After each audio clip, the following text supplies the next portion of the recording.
Hey everyone, I'm finally making this video, my Central and my West Division predictions. So I'm packing into one video. If you are new, welcome. Please smash that like button, leave your thoughts. I already did my Canadian Division, my North Division, and my East Division prediction video, and I already did kind of my early season and playoff predictions with my Stanley Cup pick. But these are two divisions in one video, and let's get right into it. Starting with the Central Division. So, you know what? They're predictions. So you can have your own predictions. Don't get on me. I am just making some takes, and these predictions are definitely tough. You know what? We haven't seen some teams play in a long time, and some teams changed a lot. Some teams are going through a major shift. With my Central Division predictions, I have Columbus at 5.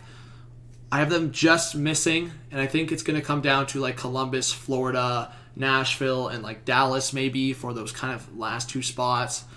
Chicago, Detroit, I just don't see them getting into that conversation this year. Chicago, for me, is only ahead of Detroit because of Taves, because of Kane, because of DeBrincat, because of some of their bigger names.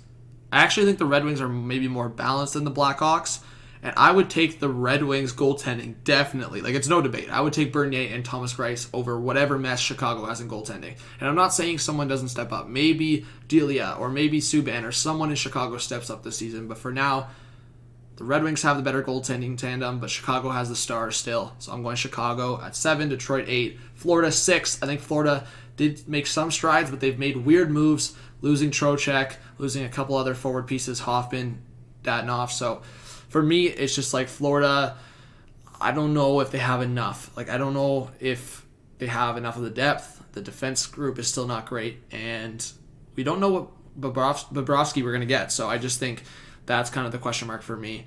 And Columbus at 5, like I said, they're really close every year. So they're always a borderline team. They could make the playoffs. They could maybe not, but I could see them making the playoffs for sure. And that kind of leads to my top 4.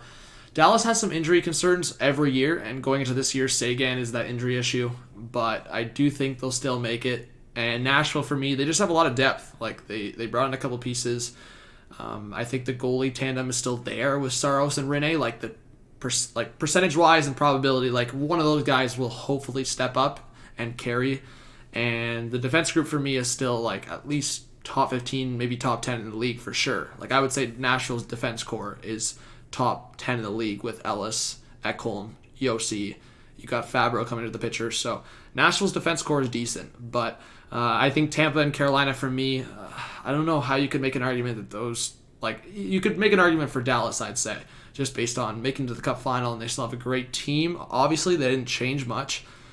So, yeah, I would say Tampa, Carolina, and Dallas. It would be a disappointment if one of those teams missed. West Division predictions. So, I might be going hot take for some people here with who I have going 4, but for 8 and 7, I just don't know if the Ducks and Kings have enough yet. But I'm actually really excited to watch both teams. Like, I'm really excited to watch the LA Kings. So that's kind of my take for them. I think the Kings, they just brought in Athanasiou. They have a lot of young pieces. They have the best prospect pool. So they have a lot to be excited about. Same with the Ducks. They have a lot of upcoming prospects coming in. Coyotes, I think they have good depth.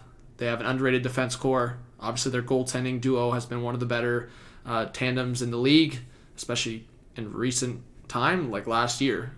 Kemper and Ranta were stepping up. But, I mean, they lost Hall. They just don't really have star power there, so I don't know if they can make the playoffs. Same thing with the Wild. They don't really have the star power up front, but Kaprizov is coming into the picture, so I wouldn't be surprised if the Wild made the playoffs at all. I wouldn't be surprised. And the top 4 for the West Division, I kind of already talked about it in my early predictions, but Vegas, Colorado, St. Louis for me.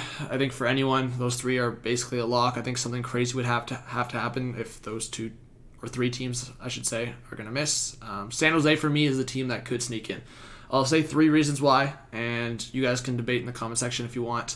Erik Karlsson, I think is going to bounce back. I think the likeliness of one of Dubnyk or Jones stepping up to have a mediocre season at the least is a very likely possibility. I just don't see both those goalies shitting the bed on the same team.